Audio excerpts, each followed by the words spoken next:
The inaugural edition of the Live, Love, Laugh, a lecture series with Deepika Padukone, is a significant step in the journey undertaken by the Foundation. It marks an effort to create a platform to discuss and debate, listen to and learn from some of the world's foremost thinkers and influencers, like Dr. Mukherjee. The genesis of the Foundation, as some of you may know, was an episode of depression and anxiety that Deepika, our founder, experienced. After her recovery, the desire to save at least one other life and make a difference resulted in the setting up of the Foundation in 2015. During her own journey of recovery, Deepika was deeply impacted and recognized the stigma that exists in the area of mental illness. As you are all aware, stigma is a phenomenon that discredits an individual or group when they exhibit attributes, behaviors, and reputations that are socially discrediting. It labels the individual undesirable, and they're excluded from mainstream society. Mental health stigma is deeply entrenched in our society and surfaces as public stigma, self-stigma, and structural stigma. Globally and in our country, stigma associated with mental illness is deeply embedded in our DNA due to transgenerational messaging and therefore needs a sustained, multi-pronged approach. We believe we need to expand the cultural frame of reference with regard to stigma. Going forward, we will not only expand the scope of our existing initiatives, but also sharpen our focus on research and data gathering so TLLF is able to continually assess impact and identify areas where TLLF can intervene to create a climate that is stigma-free. According to WHO, the World Health Organization, health is defined as a state of physical, mental, social, and psychological well-being of an individual. It is not merely the absence of disease and infirmity. The definition itself makes it amply clear that mental health is an important component of the overall health spectrum. I wish to congratulate the Live, Love, and Laugh Foundation, which is mentored so ably by our famous and loved film star Deepika Padukone ji, who has been pursuing the cause of the mentally sick patients for years now and flagging this issue before the Indian society in a professional manner for a long time. I fondly remember that a couple of years back, our beloved Prime Minister Shri Narendra Modi ji, in his Mann Ki Baat, had highlighted this issue before the members of the Indian society. He had spoken about the miseries of the mentally sick patients and had also appealed to the professionals related to mental health to do their best for ensuring that no one is deprived of the best possible care in the field of mental health. I am so happy that with the guidance of Deepika Padukone ji, a series of lectures are being started in this country, and the first lecture is going to be delivered by Siddhartha Mukherjee ji, who has very ably authored his book Gene, which is an insightful essay on mental illnesses. We know he is a Pulitzer awardee winner and also a leading oncologist. I wish I was in Delhi on this occasion to be part of this function, but for reasons which are absolutely unavoidable, I can't do that. But all my good wishes on behalf of Dr. Harshvardhan and also on behalf of the Health Ministry of India are with all those who are working for the cause of alleviating the sufferings of mentally sick patients, including Deepika ji. Thank you. It is an absolute pleasure for me to introduce the inaugural speaker for the Deepika Padukone lecture series, which I think is going to become a very, very important series for bringing focus on this evolving and emerging challenge that the world faces in terms of stress, anxiety, and depression. Siddhartha Mukherjee, a dear friend, is a pioneering physician, oncologist, and author who has redefined our public discourse on human health, medicine, and science. A profoundly influential voice in the scientific community, he is best known for his books, The Emperor of All Maladies, a biography of cancer, which earned him the 2011 Pulitzer Prize, and more recently, The Gene, An Intimate History, which won international awards and was recognized by the Washington Post and the New York Times as one of the most influential books of 2016. His groundbreaking studies into the composition and behavior of cancer cells have pushed the boundaries of modern medicine. Dr. Mukherjee generates hope for countless patients and families around the world while revolutionizing our blueprint for healing. Over to you, Siddharth.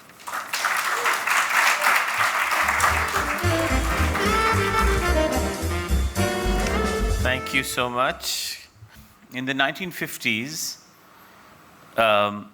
Fanny Rosenau, a journalist who was suffering from breast cancer, called up the New York Times and wanted to place an advertisement to create a social support group for women with breast cancer.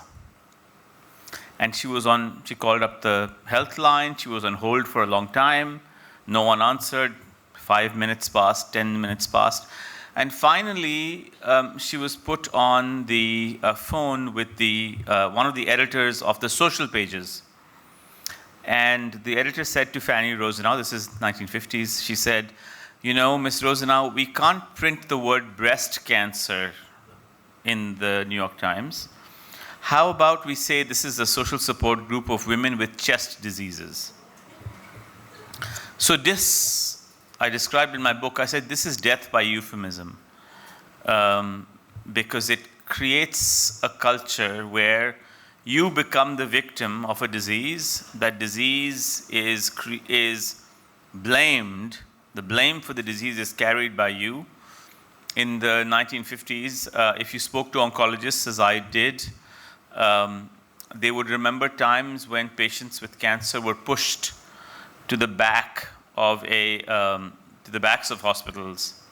Schizophrenia and bipolar illness runs in my family.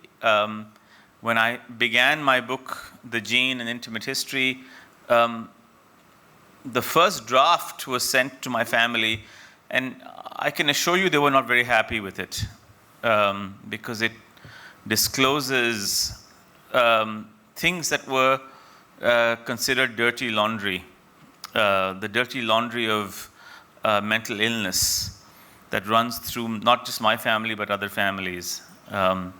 This dirty laundry exists everywhere. I don't find it dirty. I don't describe it as laundry. I describe it as a condition of living. It runs through my family. There is not a day that goes through my life where I don't worry or don't think about the possibility of mental illness in my own two daughters. Is this a childhood tantrum, or is this the exposure of something that has run through my own family for decades? Is this a deviation from normal, or is it something that will suddenly manifest itself as an illness? So I wanted to divide my talk, it's going to be brief, into three things, three themes that run through the history of cancer and what we can learn from that history and apply to the world of mental illness. There is a path that was created, forged forward by cancer medicine, by cancer biology, by cancer scientists, by doctors, and most importantly, by patients and advocates, that took a disease that was stuffed in the back of hospitals and made it the most prominent word in the history of illness. That took a disease that Fanny Rosenau could not publish in the New York Times to a place where you could not read the New York Times or the Washington Post or the Indian Express or the Hindustan Times or the Times of India without encountering the word cancer at least once in the front pages or the second page of the newspaper. There were three forces, and to learn how to deploy them, to learn how to understand them, is a task that I think mental health professionals, mental health advocates, psychiatrists, neurologists, patients, us, need to understand today. The first force was political. And by political, I mean not just bureaucrats, not just politicians. I mean the entire body politic, which means the extension of everyone who was involved in policy making, regulatory decisions, thinking about how to create health or recreate health in the West and in the United States in particular. It's impossible to talk about this moment without talking about Mary Lasker. Mary Lasker was a visionary. Her own husband died of colon cancer. And in the wake of that death, Mary Lasker took on the job of launching or helping launch Nixon's so-called war on cancer.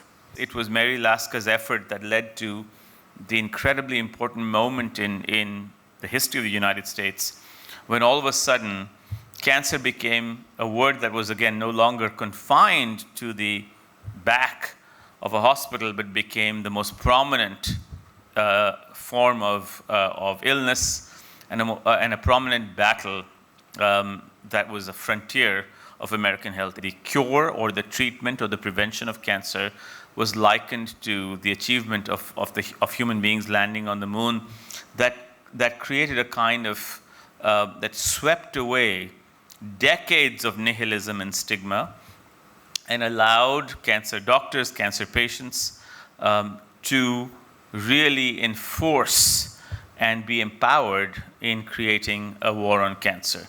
This led to an incredible series of policy changes or political changes in the United States, among which was the creation of a new National Cancer Institute.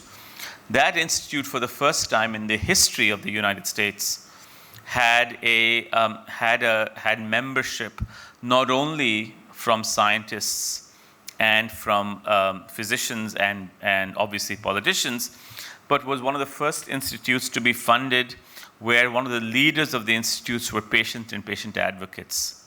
Patient advocates led the institute. They led the idea that this was no longer a problem that was somehow confined in the academy or in politics, but this was a problem of urgency that needed to be brought out into the public and spoken about in the most public manner possible. We need for mental health a national institute. Of course, in the United States, this is run by the National Institutes of Mental Health, but we need a national institute where part of the institute is not just, of course, people who practice neuropsychiatry, people who care about patients with mental health issues, but of course, people who suffer the consequences of mental health, many of which are poorly understood. In other words, patients and patient advocates themselves. So this was the political sphere or the political background that changed or began to change in the 1960s and 70s in the United States and, to be honest, around the world. Or the second convergence was social. at the same time that Mary Lasker was moving the frontiers of mental health, of cancer, an enormous groundswell of advocacy was moving within society to destigmatize cancer and to move away from a model in which the cancer patient had somehow brought it on himself or herself. This idea of, oh, you bring the disease to yourself, you brought the disease to yourself, you are therefore a victim, you are therefore to blame for the disease, began to be erased. There are several names to be mentioned here. Many of them happen to be women because of the importance of breast cancer. I'm remembering people whose papers I've studied, people whose lectures I've studied, people who've become friends of mine even if they've passed away because I've been in their archives. Rose Kushner, Happy Rockefeller, Betty Ford, among all of them, who were the first to mention the words and remind us that there was no stigma around it, that there was no blame, there was no victimhood, but in fact they were ill, and their illness empowered them to be speakers about that illness itself. These social pressures were minor to start, but then began to spread like a contagion across the West and, of course, across the world. It's important to remember that we think about these social changes in retrospect as precursors or as really methods by which the community of patients who suffered from HIV/AIDS would then pick up these signals, they would understand these methods and ultimately apply them through social channels long before the invention of Facebook and Twitter, but through social channels to use for their own purposes to destigmatize and to ultimately move away from this victimhood model of HIV/AIDS. In fact, there was a very sweet moment in New York City where I live. I go to a gym which is across the street from St. Vincent's. I don't know how many people remember, but St. Vincent's was one of the first hospitals where most of these earliest patients with HIV/AIDS were hospitalized. I spoke to a man years ago, and he said, you know, we wouldn't walk down 7th Avenue because there were glass windows on St. Vincent's in the emergency room. And we wouldn't walk down 7th Avenue because when we walked down 7th Avenue and saw a friend of ours through the glass window, we knew he would be dead in 5 or 6 weeks. So we would walk across 7th Avenue, we would cross the street. Now that hospital has become an emergency room, been bought by another hospital, etc. There's a beautiful memorial outside it. And it was a sweet moment, or a bittersweet moment, when I saw 2 men. I was walking to my gym and I saw 2 men, and one of the men turned to the other man and he said, why is there an AIDS memorial here? Because we've forgotten that moment when the terror moved through the community. Of course, cancer was part of the symptomatology of AIDS, but we've forgotten that moment because we erased that social stigma, we erased that social history, we recreated history, we made it from scratch, we remolded another illness, borrowing from cancer, we remolded another illness away from victimhood, blame, and the terror into something where we could apply things that we're actually quite good at: empathy, a desire to relieve suffering, and a want to cure and to treat. And that was we should be proud of these achievements. These are achievements that are just as great as landing on the moon. These are just as great as cracking an atom. They are just as great as inventing the internet. To take an illness that was stigmatized, laughed at, and converting that into things that we're good at. empathy, love, affection, laughter, is just as great an achievement as landing a rocket on the moon or cracking an atom. So these were the social forces. The final set of forces were biological or genetic or, I would say, pharmaceutical to some extent. And these were efforts made by scientists, by physician scientists, by entrepreneurs, to take cancer and understand its molecular mechanism so that it would not become a source of victimhood, to understand why people get cancer. And the answers, again, emerged in the 1970s. The answers were quite clear. Cancer occurs because of mutations in cells. It doesn't occur because you have negative thinking. It doesn't occur because you happen to be a depressed human being. It has no relationship with whether you happen to have a particular personality or not. It occurs because you have mutations in cells. These mutations have 4 sources. They can either come from alterations in DNA because of carcinogens such as cigarette smoke, tobacco. You can inherit them. They can occur because viruses can cause them. And finally, they can occur by random chance. You can get them because you were randomly, when a cell divides, it can make a mistake. And when that mistake occurs, that mistake can lead to a mutation. These 4 set of choices, as it were, altered our understanding of what cancer was, away from a disease associated with melancholia, with black bile, with the idea of victimhood, and began to clarify the mechanisms by which cancers occur and how they can be treated. These biological insights are now being extended into mental illness as well. The formula or the understanding of mental illness has changed. We now know, much like cancer, mental illness, much of mental illness is results from a cooperation of genetics and the environment. It is a very simple idea, and yet we never have swallowed it fully. Just to give you one example, schizophrenia, the disease that happens to run in my family, we now know that there are at least 100 genes, maybe more than 100 genes that contribute, gene variants that contribute to schizophrenia. And yet there's a clear role for the environment in this. In other words, if you're an identical twin, not every identical twin, when one has schizophrenia, the other twin will develop schizophrenia, although the frequency is much higher than the general population.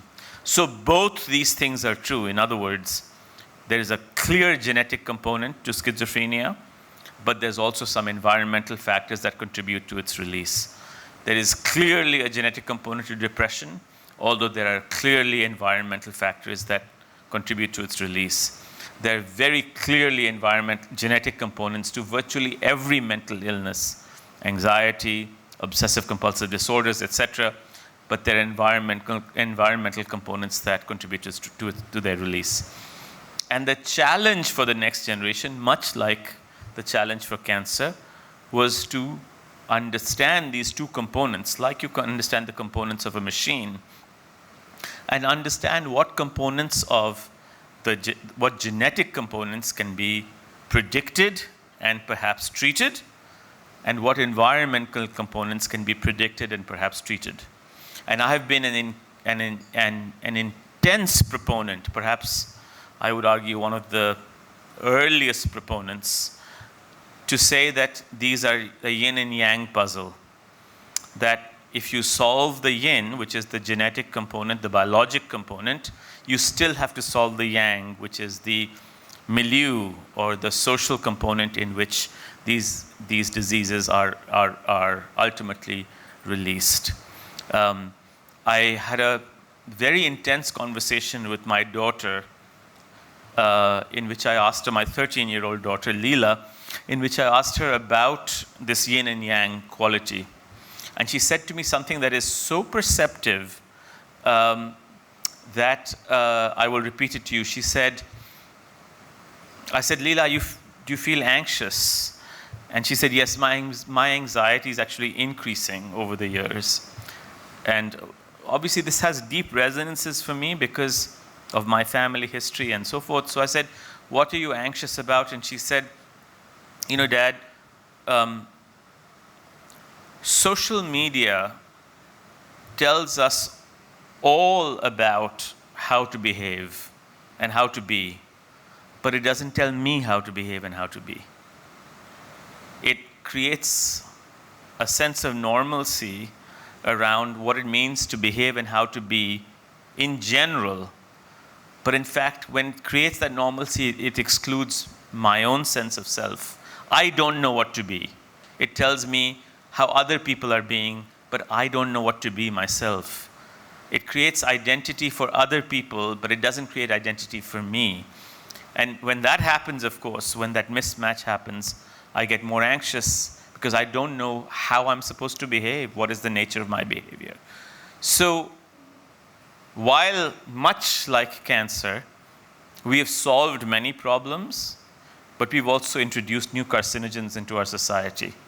Cigarette smoke didn't exist, or smoking or tobacco. Lung cancer was unheard of as a disease in 1920. You'd have to look up a textbook and find a minor page on lung cancer. By 1990, lung cancer was a major killer both of men and women in the world and in the United States, among other diseases. By analogy, this particular anxiety around normal behavior, what is it like to be, what does identity mean, may or may not have been problems in the 1920s. It is a problem in 2019 because we're being constantly bombarded with the carcinogen of anxiety. And that carcinogen of anxiety has pervaded our culture, and we have to resist it, just like we resisted the carcinogens of cancer in the 1950s, 60s, and 70s. So, in order to succeed in a mental health program in any country, these three forces, the political, the social, and the biologic, have to be allied with each other.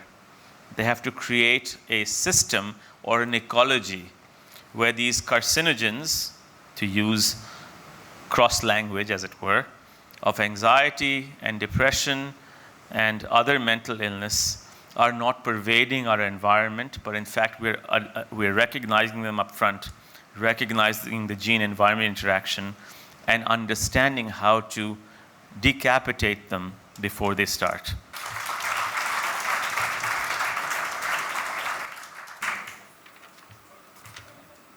It is my pleasure to acknowledge and thank the many individuals and organizations for their contribution in making this evening possible and making it the success that it has been. First and foremost, my thanks to our Union Minister for Health and Family Welfare, Dr. Harshvardhanji, for his special message via video that he kindly took the time off to send us. His words of encouragement are great motivation to us in our journey. I would also like to thank Dr. Indu Bhushan, CEO of Ayushman Bharat, Mr. Amitabh Kant, the CEO of Niti Aayog, Dr. Renu Swaroop, Secretary, Department of Biotechnology, and Dr. Balram Bhargava, the Director General of Indian Council of Medical Research. Professor Gagandeep Kang as well, Executive Director of the Translational Health Sciences and Technology Institute. Mr. Sanjeev Sanyal, Principal Economic Advisor in the Ministry of Finance, Government of India. And Mr. Shakti Sinha, Director, Nehru Memorial Museum and Library, for your presence this evening. We look forward to your support and contribution in the years ahead as we continue to expand our work. On behalf of Deepika, the trustees, and the entire team at the Live, Love, Laugh Foundation, my gratitude to Dr. Mukherjee for accepting our invitation to this inaugural lecture and making the long trip from the US and sharing his insights and perspective. Thank you, Dr. Mukherjee. My thanks also goes out to all the other distinguished guests this evening from the government, non-government sector, corporates, media, and everyone else for making the time to be with us today. My special thanks also have to go out to the sponsors, Taj Mahal, our hospitality sponsor, Tissot, Asian Paints, Code Silver, and Easy Diner Prime. We've also had other partners who've helped us put this evening together. Naina and her team at Talking Point Communications, Prabhat and team at Spice, and Arun, Vineet, and Raja from Spring Marketing. Thank you also to Kanan and Namita and the team at WIP for your support in putting this event together. And last but not the least, my wonderful team at the Live, Love, Laugh Foundation. We started planning this in January, and here we are. So it's been a good journey. Thank you, one and all. I hope you continue to have a pleasant evening. Deepika, the trustees, and the team, as well as myself, look forward to interacting with you over dinner, and we look forward to your continued support so that we can all work together to inspire hope for the millions who are affected by stress, anxiety, and depression.